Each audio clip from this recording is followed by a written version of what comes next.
Hi everyone, welcome to Casual Watch Talk Sunday Social for what should be a thrilling show debate. Thanks for everyone that's joining in the comments. We're doing a Watches and Wonders show, so definitely make sure that your picks and your comments on our picks are kept live so we can respond to them. But yeah, we've got nearly a full panel. But let's start with Pete. Pete, what are you wearing today? What I'm not quite wearing is that. Stream closer. Why won't you focus? It's focusing on your on the black of your wrist. There we go. There we go. Yeah, there we go. So yeah, Moon, a thrifty fathoms, isn't that what they're called? So in yellow, I'm saving for something bigger, but feel the need to occasionally indulge in a little bit of micro dopamine. So that's what the Moon swatches and the thrifty fathoms are great for that.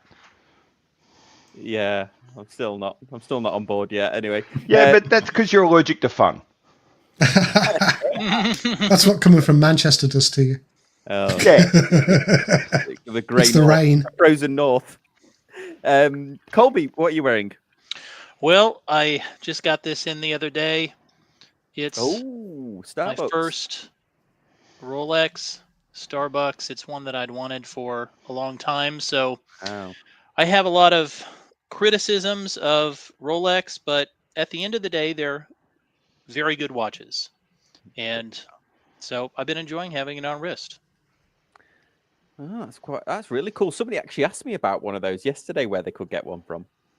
Oh, Dennis, what you wearing? Hey. Welcome back. Oh, thank you. Yes, I'm sorry. The Chiefs, when they're playing, I will not come on because I gotta watch. So we're past football season now, and we won't talk about the Super Bowl. So actually, I'm wearing today my my Rolex Polar 16570. This is my longest owned luxury watch. I've had this about 18 years at this point. Oh, wow.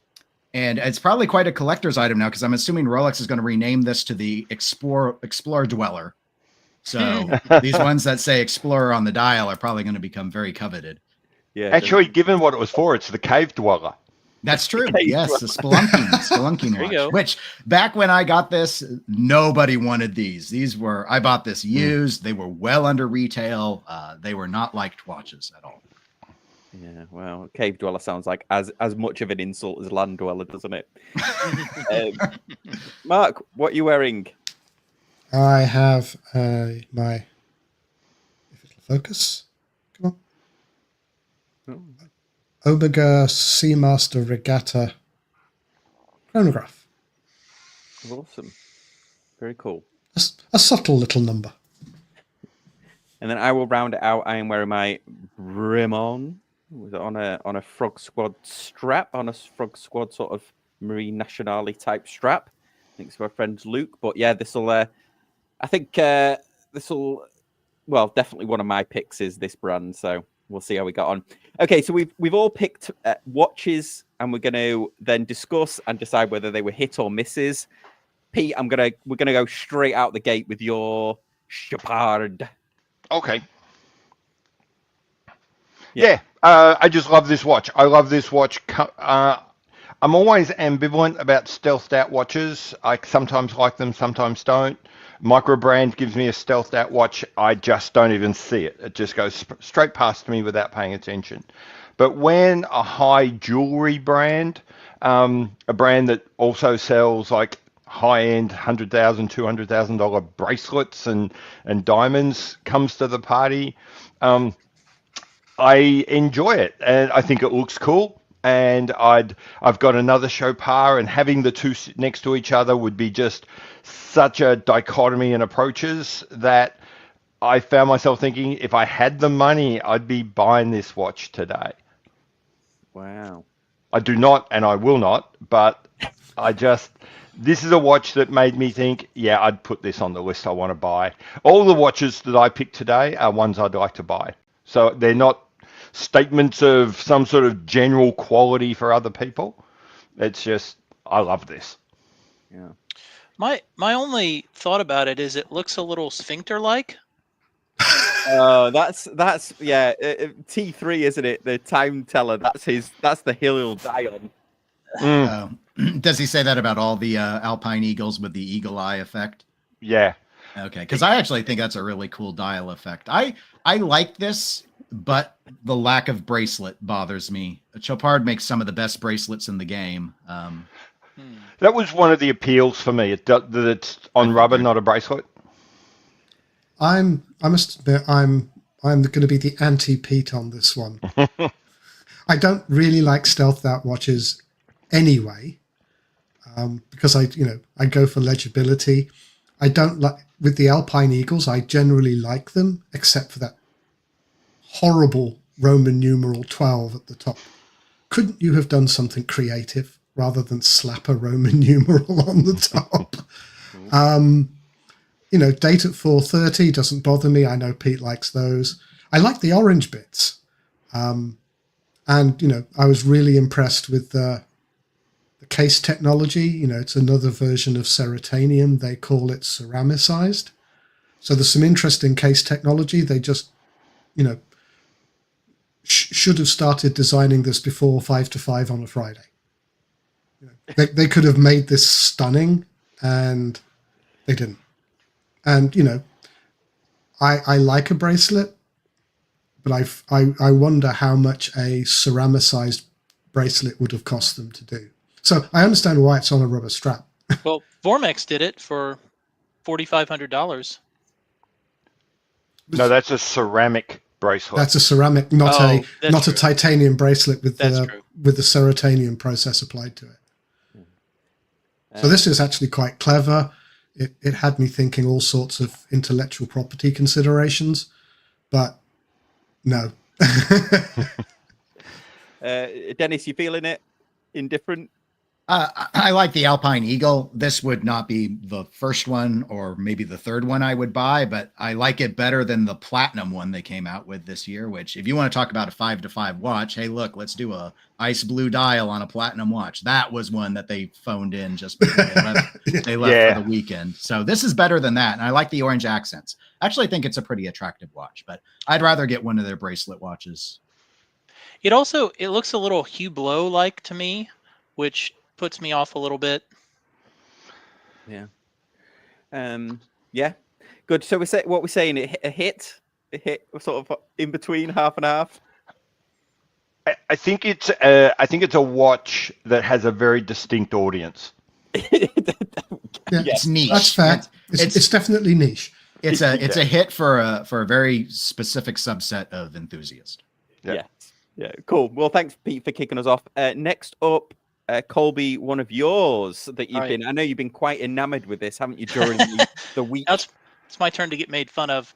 I really like Nomos. I don't own one of their watches currently, but I was just really impressed with this release. It kind of takes some of the fun and some of the design. I mean, it takes their normal kind of design language, but specifically it takes some of the fun of the colorful summer releases last year. But it translates into they translated into a really cool world timer, and I think it looks really cool. Love the look, and the specs are great too. It has their in-house movement as always. I think it's less than 10 millimeters thick, which is incredible. So, yeah, I was really impressed with this release. So that button spins the outer ring round, does it? Or how I think so. World timer work? Yeah. Yeah, and I don't know if there's a relationship between the outer marker and the GMT hand. Yeah. I don't believe there is. It's kind of a quasi world timer, in that they're not linked up together. So how do you spin I wonder how you spin the world time round. That's probably the button, and then I imagine the GMT hand is the crown. Right. That's my guess. Yeah, interesting. I mean, I don't mind the look of this, actually. I mean, it's definitely a departure from...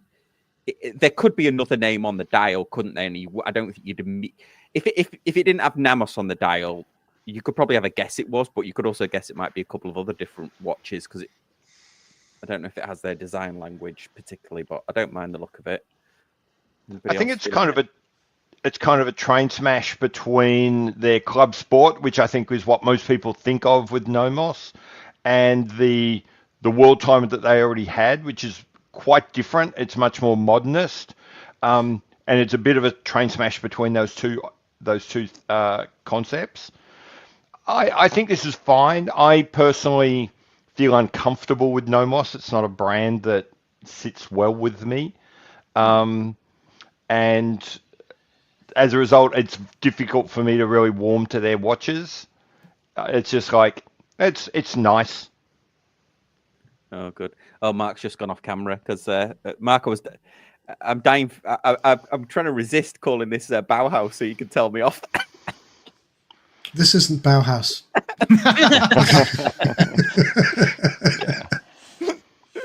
Oh dear. Cool. Dennis, what do you think of it? I mean, I like the way they've gone about trying to apply the world timer aspects to the watch. There is not a single Nomos design I like. I don't hate them. And I want to like the brand. I love their movement finishing. I think they're very competitive in the price point.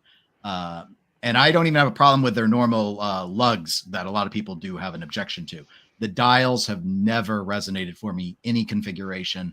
I don't care for any of them. And so it's one of those brands I say I wish I liked the brand, but nothing so far has worked for me. Fair enough. Okay. Any last thoughts on the Nomos? I actually like this one. I'd say this was a hit. It's perhaps the least Nomos design that we've seen in a long time. This is one of their best designs I've seen. Yeah. And as Colby knows, full kudos to them not cropping those Arabic hour markers. That's right. Putting them over the subdials. Yep. Yeah, and that's something you never ever see. You never see the Arabic markers overlap the subdials. I mean, that just blew my mind. And particularly in this blue, I think it's a very attractive watch. Unusually, I think for Nomos, it's on a bracelet, which I think helps it. I still don't know what the lug to lug is, but that blue is really rather nice. Yeah. It's 48. That's remarkably discreet for Nomos, so they are to be applauded for this one. Yeah, I like these. I'd say this was a hit. Yes. Okay, so overall, we're saying it's a hit. Yeah, I think it's going to do well for him. Yeah. Awesome. Great pick there. Great pick. Okay, next up, Dennis, we'll go with you. Oh, another Chopard. Oh, now you see, I have a bias to dress watches over sports watches. So, Chopard. So, LUC line has a lot of dress watches in it. The Quattro. Don't know if you all have ever checked out Quattros. They've been around for quite a while. I think it's the second oldest line in the LUC collection, actually. So, the Mark IV here is let's call it a more commercialized version of what's going on. And I think all for the better in that regard. The watch has a 9-day power reserve in it, and it's still only 10.4 millimeters thick. Hand wind only case, movement, 18 karat gold, obviously in this configuration with a frosted deep blue dial. This is a Geneva hallmarked version as well. Some of the LUCs are, some of them are not. So overall, I think the big change up here is they finally got the power reserve off of the dial. I don't inherently have a problem with power reserve indicators on the dial, but a lot of people do. So they've Grand Seiko'd it and stuck it on the back, on the display case back. The movement fills out the case quite nicely. It's overall, I think it's a better interpretation to the Quattro, which I won't say was an overly avant-garde design, but this is gonna, like, if you're into the Calatrava, Vacheron Traditional, Saxonia style look, you might want to take a look at this and consider it as a competitive option to consider. Or obviously, even the pricing is obscenely high, as it often is with Chopard, at just under $40,000 US. But these will take a bath on the gray market. They always do with Chopard. So anyway, and they shrunk the size down. It's now only 39 millimeters. I think the last ones were 40. So much more in the modern dress sizing. But anyway, I really liked this. I thought this was Chopard's strongest release at Watches and Wonders. Yeah. The hands really look like lightsabers. Yeah, and I think that they've changed up the indices some, but I think the hands, it's a unique handset. Yes, the little Luke Skywalker Vader handset. And it's got the date as well. Really cool. Yeah, I've never seen the date and the small seconds integrated like that. That's really attractive. I wonder how they get that big of a power reserve in such a small movement. Is it got? Oh, it's got two barrels. Double Twin barrel, barrels, yeah. But even so, that's impressive because they each would be 4.5. I don't know if it exactly works like that, whether they're both 4.5 days, are they? But yeah, that is pretty impressive because you imagine like the 8-day, the Panerai was absolutely huge, wasn't it? I don't think Panerai knows how to make a small case though. So I think they're just like, what can we do that will fill this? And then they fill it. I think that's right. To be fair, Panerai don't seem to want to make a small case, so they don't bother. That is a fair point. But I like this, and not a Roman numeral to be seen, which certainly helps. And it's got the right dial color for a dress watch. I might have said rose gold rather than yellow gold would make it perfect. They technically call this rose. Okay. I didn't think it looked like a straight yellow gold. And if Sam scrolls through to the blue bracelet, to the blue strap. Oh, yeah. That's killer, that one. Yeah. That's very nice. So I think it will be very strap dependent, but I was looking at dress watches on yesterday. And the only ones I looked at were blue dial rose gold, because I think that's perfect for a dress watch. And this is a very, very good dress watch. Do I like it more than the Vacheron Constantin Patrimony? Maybe, maybe not. But that's a very strong watch. I find that with a watch that's just time only with a small second, well, I guess time and date on this one, with that design, you really have to have something special to stand out, because you can very easily venture into mall watch territory with such a simple design. But I like it. I think they've done a great job. Cool. Right, let's kick it up a gear. I'll go in with one of my picks, and I know this was a watch that we all discussed quite a lot behind the scenes, and that is the Formula One Solargraph. I had a chance to try this on yesterday, and I went in there fully thinking I was going to buy it, and unfortunately, it's just a little bit too small. The sales guy did a really good job of telling me, "Oh, you only look at the dial of a watch. You don't really look at the case, because if the dial's big enough, that's what you're seeing." And I'm like, dude, it's not. Like, honestly, if it was like a couple of mil, but I love this. I really like it. I just wish it was slightly bigger. And Mark, you also had a. I also tried on this exactly this model yesterday. It is a little bit too small. So I had my Citizen Chronomaster, which is 40 mil, just to give it a fair comparison, because the Regatta is not a fair comparison to this watch. And it looks small compared to the Chronomaster. It doesn't look terribly small, but then my wrist is smaller than yours. I kind of like it. I would wait to see what the Silverstone, which is the green bezel white dial, looks like in July. And I have my name down to look at that one in July. So, but I think it's going to be too small for my taste.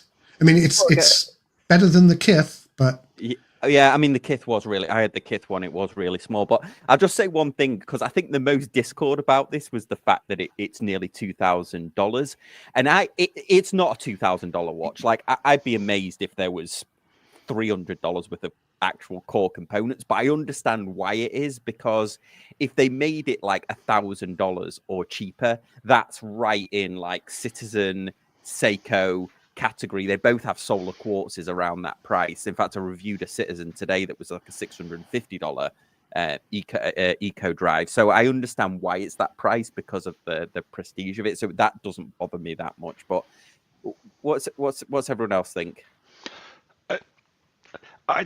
It's a reproduction of an old watch. They made it because the old one was popular, so it doesn't take a lot of brain power to remake an already popular watch. So I don't like remakes, so it's neither here nor there.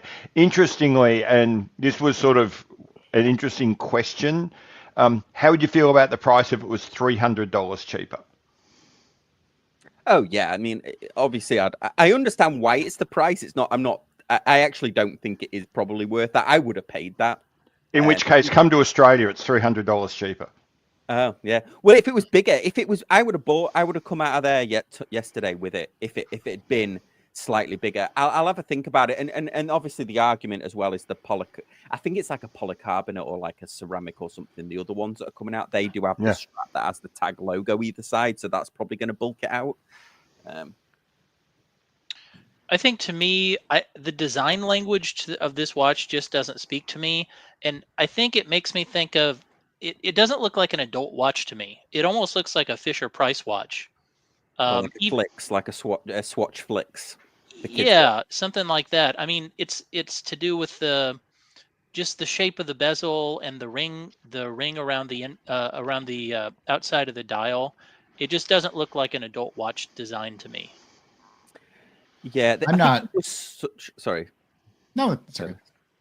I was going to say these were such a moment in time for tag, weren't they? These were such a because I grew up. I was sort of coming when I was. I guess these were sort of mid to early 90s, weren't they? And this was when I was growing up, like tag was it. Like Rolex didn't even factor, right? Rolex was what like older, like you got as a retirement gift. Tag was where it was at. That's why I think this is nostalgia baited me into liking it. I think.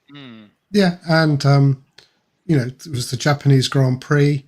It's really jarring to see a tag Formula One where a Rolex used to be on the timing screen when the race starts.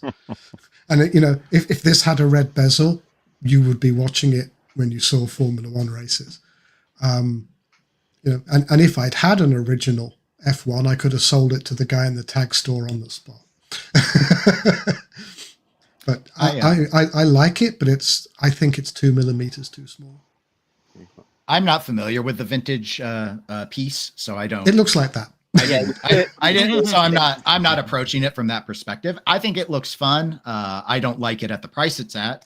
I do like it with the Eco Drive. My only real design issue would be, and my wrist is smaller, so I probably could pull this off pretty well. But the hour hand, and again, I get it. It's authentic to what it was, but this like stretched out Mercedes hand looks odd to me, and maybe that's because I've seen so many Mercedes hands on Rolex watches that it just seems disproportionate in a way that's and actually the minute hand itself also feels I get it, they've taken it out to the minute track, but everything just feels very stretched to me.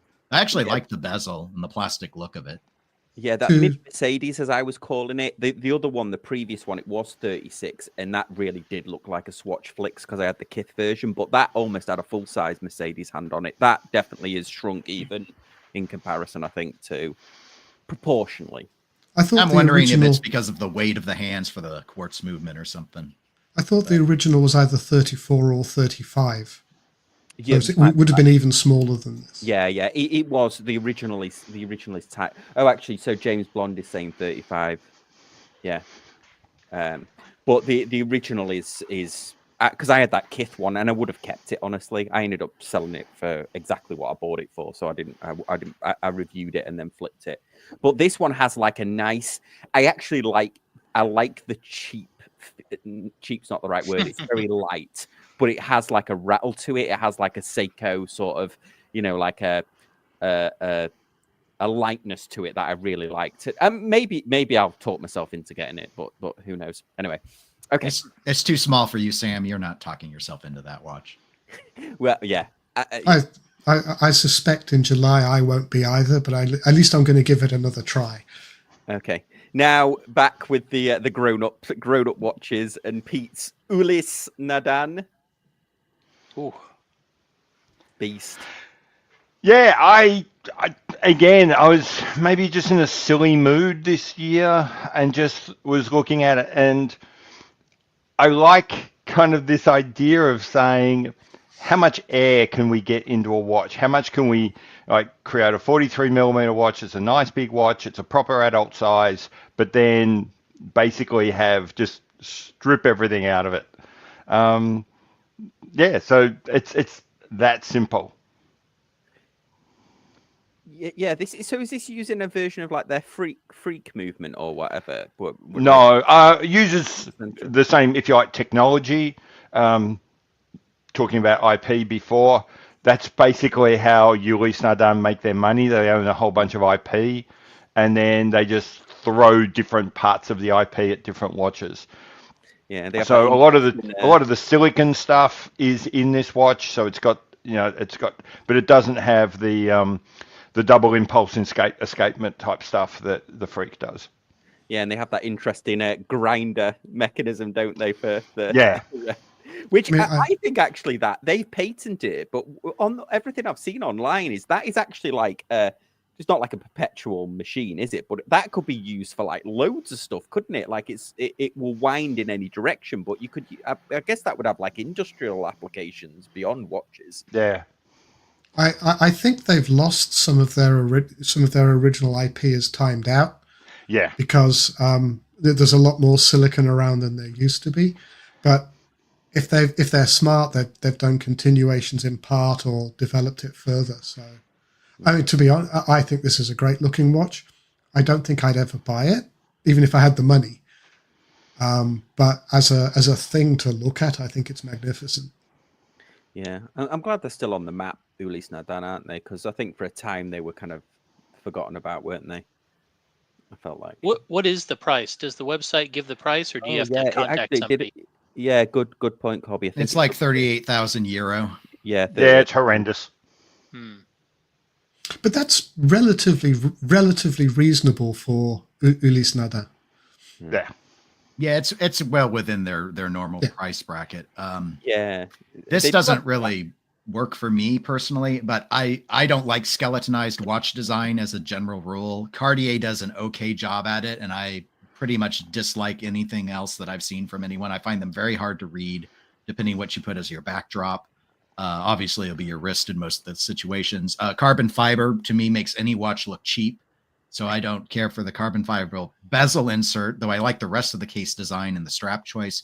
And the watch is far too large for someone like me anyway. At 44 millimeters, I think this watch would wear me rather than me wear it. So on a personal level, this is in no way designed for someone like me. But I think the problem with carbon fiber is that people use forged carbon fiber, which is the cheap and nasty way of doing it. If you go back to when Oris, a long time ago, when they did carbon fiber watches, they used proper laid up carbon fiber mat that had to be stuck in an autoclave, and you had that regular checkerboard pattern that carbon fiber will give you. Very, very expensive way to do it, but it looks so much more classy than this. Whereas forged carbon fiber, I agree, does tend to look very cheap. Yeah, so a joker saying it's the lightest mechanical dive watch ever. Was that the sales pitch on the day? It's the buoyancy from the air. Maybe they should have put helium in. And this is not, it's not fair to UN or any other company, but after Ocean Gate, anything dive with carbon fiber does not, I'm like, it is not acceptable. And I'm like, you guys, I'm sorry, Tudor and everyone else who decided to come out with carbon fiber dive watches, but we ain't going that route. At least you don't set it with the PlayStation controller, so there are some good points. Like scaffolding for the landing gear. Anyway, Mark, you're up next, and we are talking IWC. But which one are we talking? The big bugger in the middle. There is nothing else to talk about. Okay, this bad boy. This bad boy. Oh yes. This is the official watch for the APX GP team. So this is the Amazon Lewis Hamilton Formula One movie with Brad Pitt. And this is one of the watches that will feature in that movie. It is a chronograph with a perpetual calendar. And, make it suitably high-tech for Formula One. They've done dials, not hands. I wouldn't normally go for this style of watch, but this just says it's crazy enough to work, and it is crazy enough to work. Okay, so the chronograph is the is the two hands at 12 o'clock and everything else is the perpetual calendar. But if you're nutty enough to do a chronograph with a perpetual calendar, you might as well make it look like this. It's not a sensible watch. It's not a serious watch. It's $82,000, so you have to be a Formula One driver to actually afford the damn thing. Wow. Yeah, But it's just insane enough to work. Yeah, because it does look like from a distance. It looks like $100 Casio. I think because the subdials have that, like, you know, there's Casio have that backing, don't they? That bronze backing to some of their digital displays, and they do have a watch like that. That maybe that the fish finder watch or whatever it is, but the fishing watch. But for me, this is just insane enough to work. Mark or Sam, do you know what are the specs on the watch? What's the thickness and the size? Yeah, let's have a look. Oh, God knows. It's not small, I don't think. 16.5, 43 case by 60. That's not bad. Yeah, that's remarkably reasonable given what's in it. 68-hour power reserve. Wow, cool. So we're definitely saying that's a hit then. Yeah, I think that looks awesome. And on that point, what's funny is I agree. I think it will sell, and I think it'll sell. They're not going to sell thousands of these. Well, it's a limited edition. There's 250 of them. Is it? Oh, okay, so that makes sense too. I had an interesting experience. I was in the local Breitling boutique, and I asked if they'd got any of their chronograph perpetual calendars in, thinking that they didn't make a huge number, but also that I thought I had a chance because they're not going to be popular. They'll probably sit in because it's a $90,000 Breitling. And they were saying, no, they go as fast as they can. They're pre-sold before they're made. We can't make enough of them. So I think there is a real market for people that are really into a brand who are happy to spend what others would think are silly money on the best a brand makes. Yeah, great point. Okay, next up then, Colby, take the pin out the hand grenade, throw it, let's go. All right, well, this was one of my misses. Okay. Yeah, I think that in my opinion, the movement tech is cool, although Mark pointed out that it's just one could see it as maybe just a ripoff of the coaxial escapement. However, I hate the design. To me, it looks like a really lazy design job. I mean, they've taken elements from a few different watches and just stuck them together. And then they added the ugliest honeycomb dial I have ever seen. So, you have the date just in there, you have the oyster quartz in there, and then you have the Explorer in there. And then to, I don't know, bind it all together, they added that honeycomb pattern onto the dial. I just think it looks ugly as hell. And, if somebody gave me one, I would take it, but I just have zero interest in owning that watch. I think my approach to this watch is it kind of confirms a theory for me, and that is because Rolex are so consistent, and they've had these designs for so long, it's very difficult to understand, are they actually really creative, but they just don't let it out for business reasons? Or are they creatively moribund and have no idea how to produce a new watch? And I think if you look back at things like look at the watches that were created during their glory years, and then look at everything that's come after, the Yachtmaster 2, maybe the Sky Dweller's okay. I don't think Rolex knows how to design a new watch anymore. They are creatively moribund. If it's not an iteration on a watch that's been in continuous production for 70 years, Rolex have no clue how to design a good-looking watch. And as to Colby's point, so therefore what they're stuck with, just going back to the toolbox and saying, well, we've got some numbers that people quite like, and we've got a bracelet that people quite like. And once upon a time, we had this quartz watch that people keep talking about, and it does have that integrated bracelet. Let's put it all into the big box, shake it up, and see what comes out. It was kind of a reminder for me, and I'm not a fan either, kind of a reminder for me that if Rolex are bringing an integrated bracelet to the market, the integrated bracelet trend is dead. How can that be? Rolex is the market leader. That's what I keep being told. I keep being told Rolex leads the market. I mean, no doubt this will sell like crazy. There's every single piece of catnip to attract every different flavor of Rolex buyer here. It will sell like crazy. Is it a watch I would ever buy? Well, first of all, you'd have to take the damn Cyclops off. But I don't know if it's quite creatively, I don't think it's as creatively moribund as Pete is stating, but it's certainly not cutting edge design. It's very, very Rolex. We have to do an integrated bracelet watch. What's the most Rolex integrated bracelet watch we can do?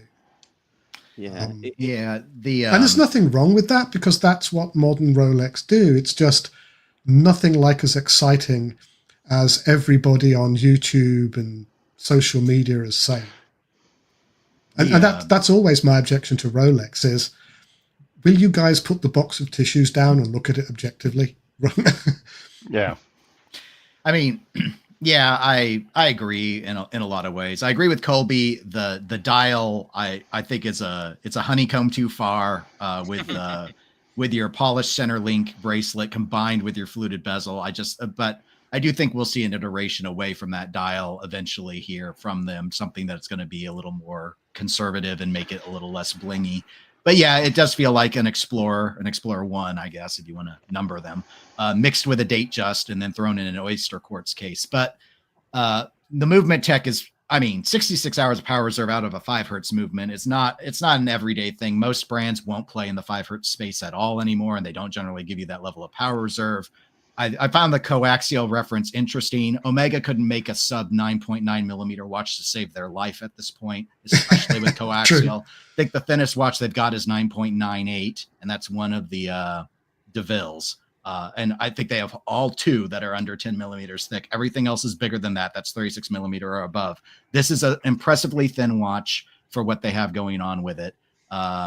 Jury's out on the bracelet. I would like to try the bracelet on just to see how it stands up. However, for the price point at retail, Rolex has some of the strongest bracelets in the game. In fact, I would say they do have the strongest in their price point.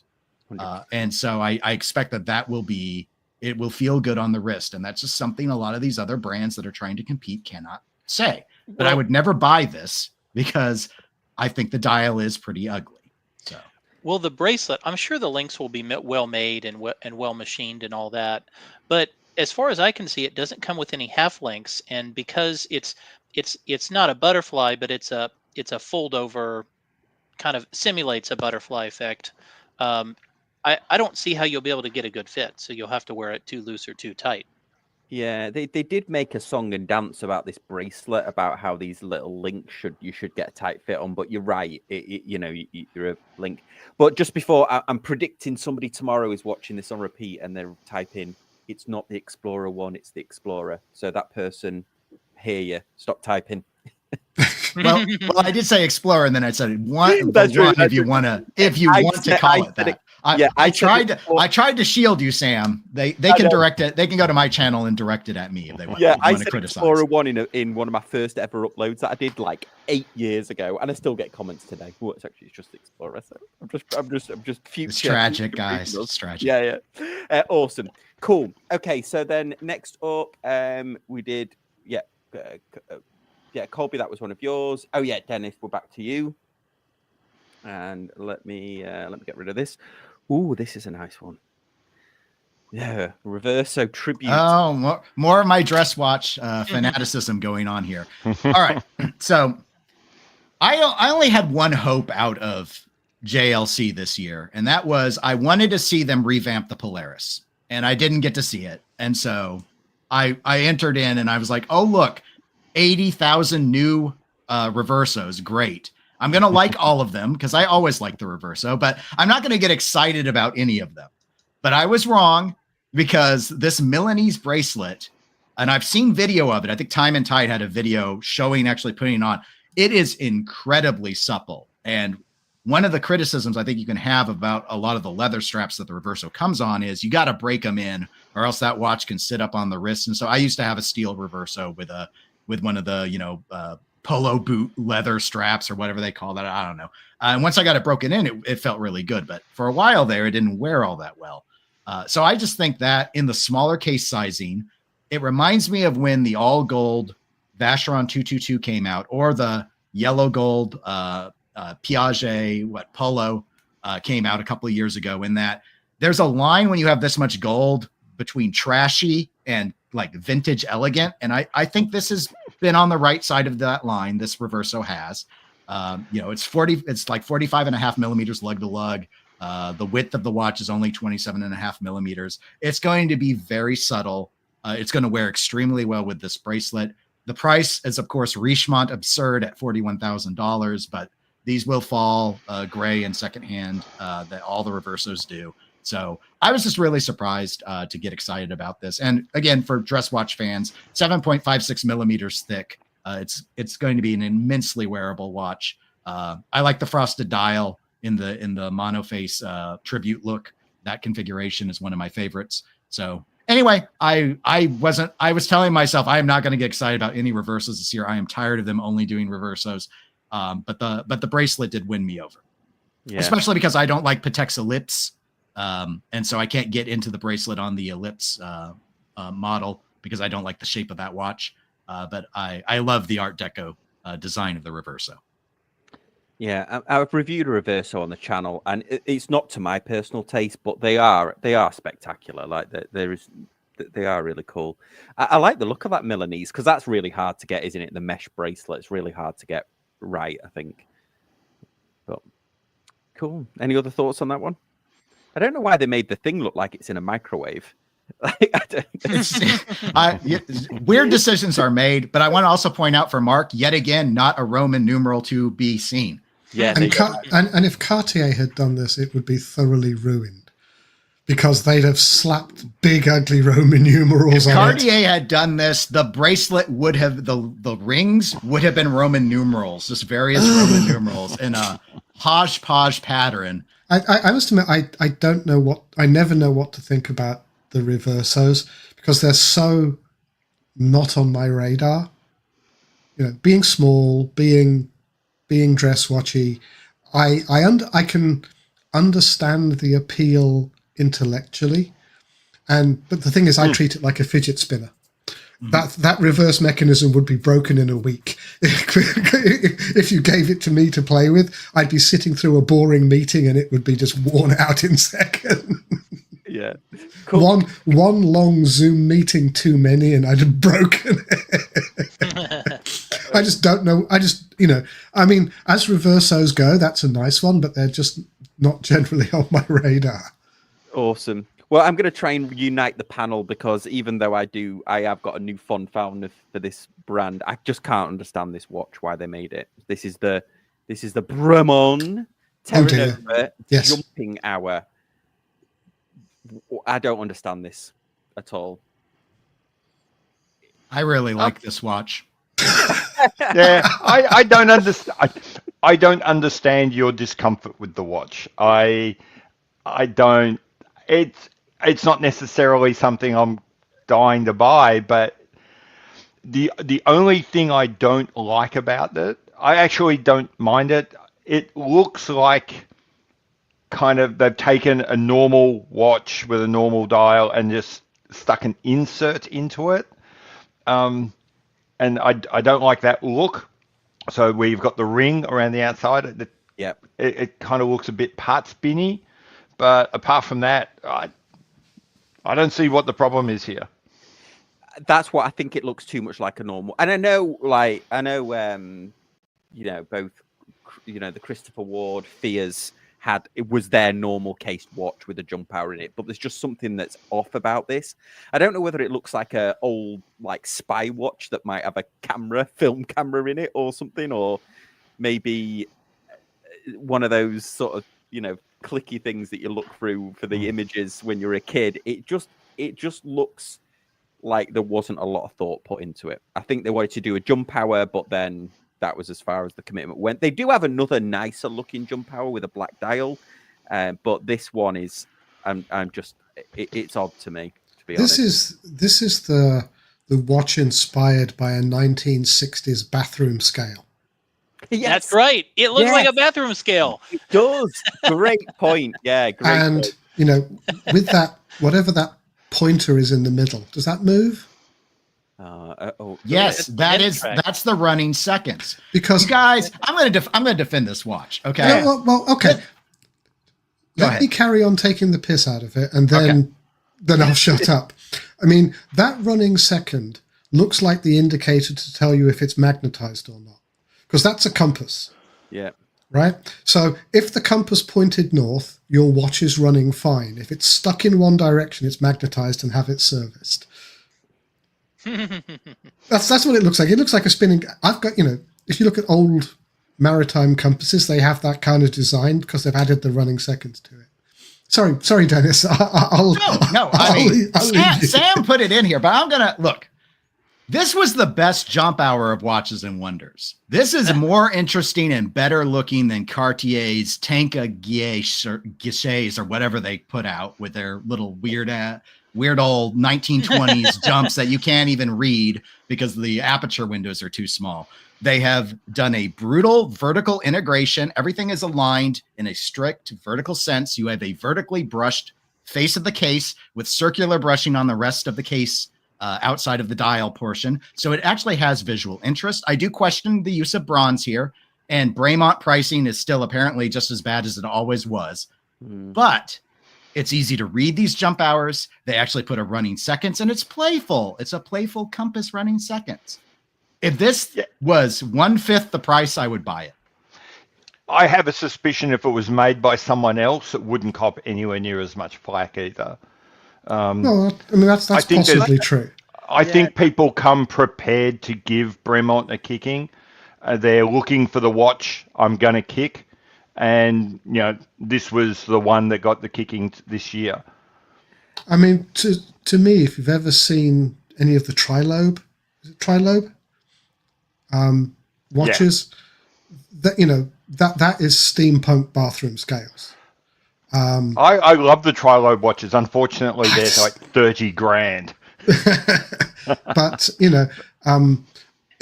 I would worry for this that with my eyesight, I'd never be able to tell the time.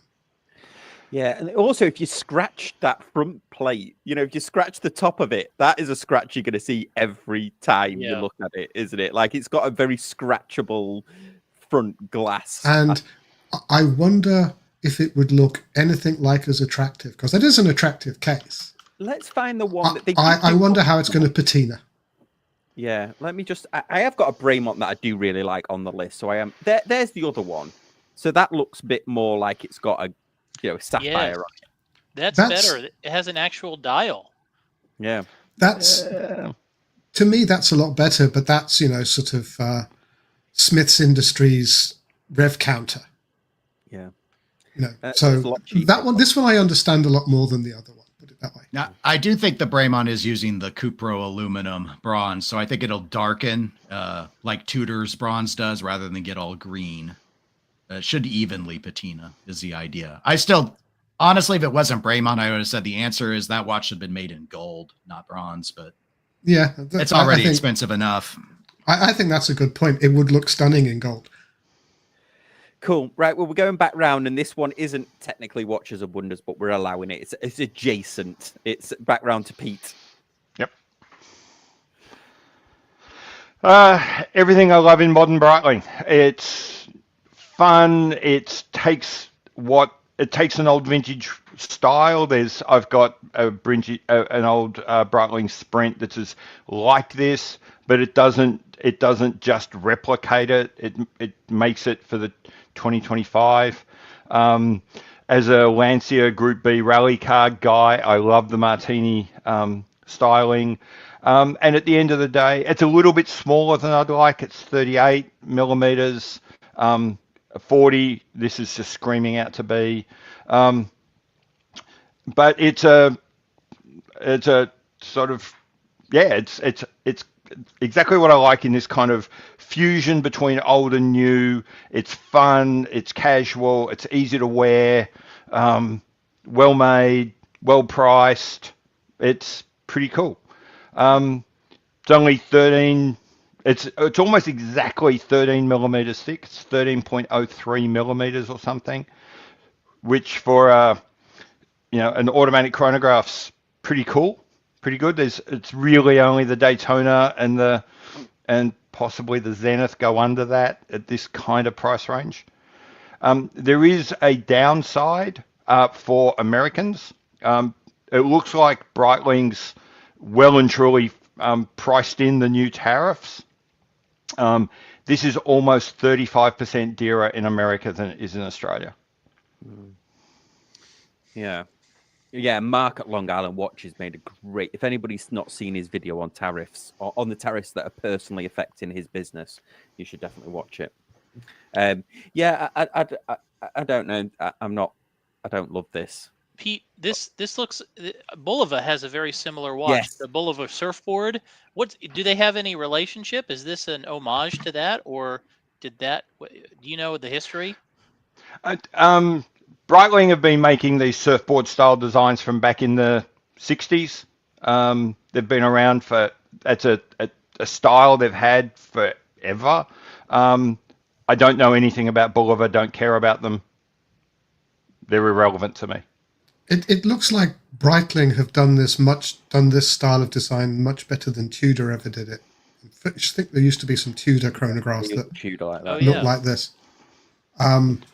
It's got one of the 3 or 4 great racing themes.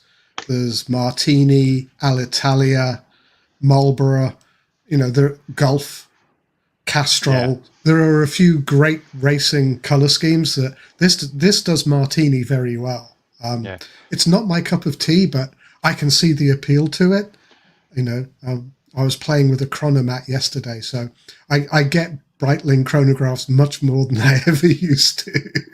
Yeah, so it looks good. It's not one I would buy, but it looks pretty good.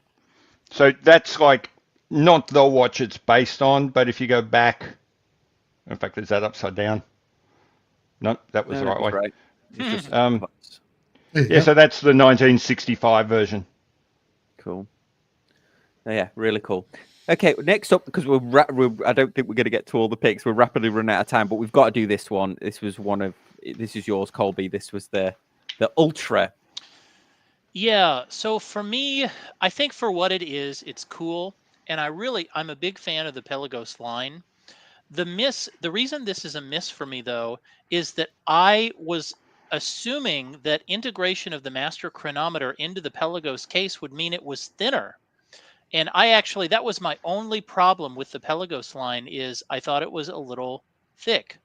And so I thought this was a missed opportunity for Tudor to take its Metis movement, like the one that they put in the GMT, the FXD GMT, and just integrate that into the normal Pelagos line with a slimmed down movement, same 500 meters of water resistance. I just don't think that anybody was asking for a thicker Pelagos. I'm glad this exists for what it is, but I wish they had given us a thinner Pelagos to go along with it. I thought that was a huge missed opportunity by Tudor.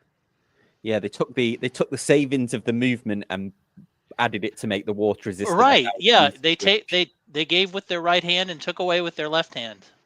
Yeah. I mean, I quite like this. I actually did go into or looked in the Tudor boutique to see if they had one, and they didn't have one there. But I would try this on. I mean, I like the it would depend on the thickness, and also it's about $1,000 more expensive, isn't it? I think than the standard one horse. It's like 5,900, and the regular is 5,200. Right. Okay. So like 500. Anybody else have any thoughts on this? It's a nice look, but when I saw how thick it was, I immediately quit reading about it. It's just another Pelagos. If you had this in a box next to like two other Pelagoses, I'm not sure how you pick the one you're going to wear. They're just all kind of the same. It's, my position on Tudor is well known, so I don't need to go over that again. I do wonder if thickness has become the new smallness. We've had 5 years of watches getting smaller and everyone complaining about it too big. Now I wonder if we're going through a phase that everyone's going to complain about watches being too thick because they're all bored of complaining that they're too big. Yeah. Go ahead, Pete. I think there's some truth to that, but I also think there's a difference between the difference in sizing is largely aesthetic. Yes, there is a difference between a 35 and a 45 millimeter watch, but in terms of fit, the difference between 40 and 38 is largely irrelevant. It's an aesthetic thing only. I think with the difference between thickness and thinness is thick watches are felt to be lazy. It's like you couldn't be bothered doing the work to make it thin, so you just stuck it in a big case. And I think that was the main criticism of the Tudor Explorer ripoff. That it's like you took your fattest movement, you couldn't be asked trying to do anything clever, so you just stuck it in a 14.5 millimeter case. A case basically the same thickness as a Breitling perpetual calendar chronograph. It feels lazy. Yeah. I'm not sure that everyone is. I'm not sure that everyone. A very generous super chat. Thank you very much.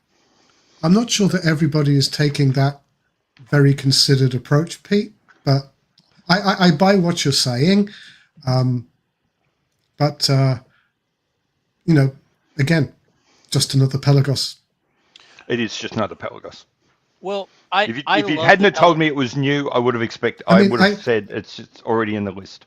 If you'd have said thickness is important because it doesn't go under a shirt cuff, okay, back in the 60s when everybody wore tight-fitting cuffs on their shirts, I buy it, and I get wide dress watches and certain watches have that as a reasoning. I don't think that applies very often anymore. No, and for me, it's not about a shirt cuff. It's really about center of gravity and the way that it wears. Because watches that are thinner almost always have a lower center of gravity, meaning they hug the wrist better and wear better, and they're just way more comfortable overall, I've found.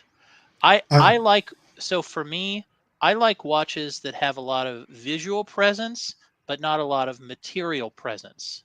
I like watches that are there when you need them and disappear when you don't.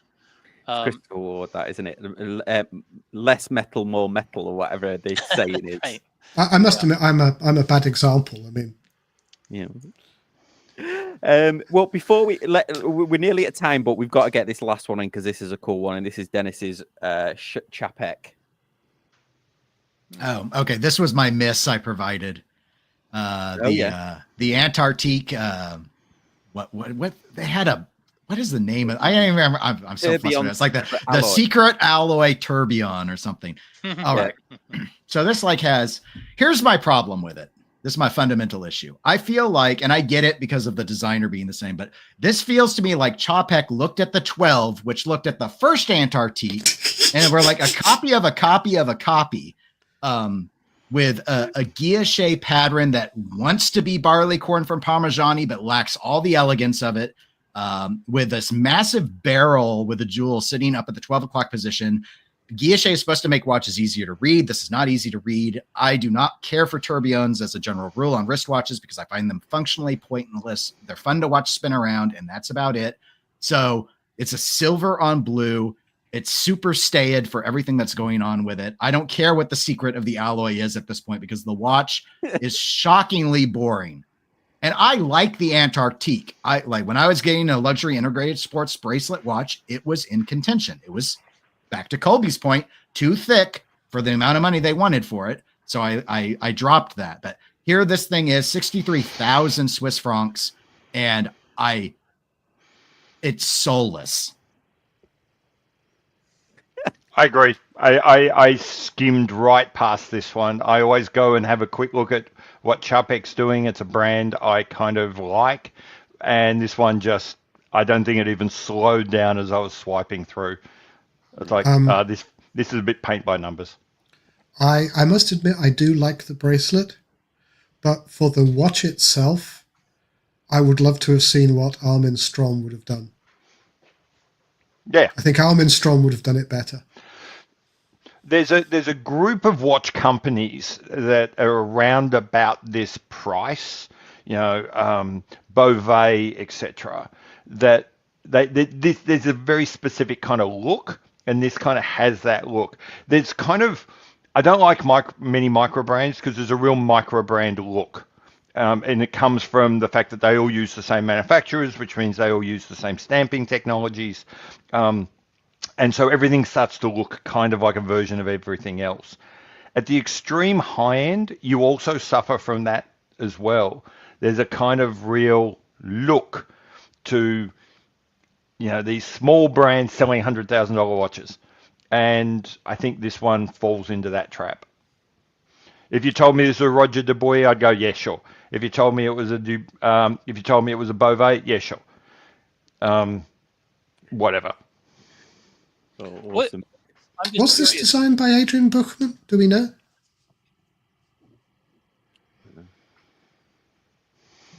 My research was limited to making fun of it. Okay.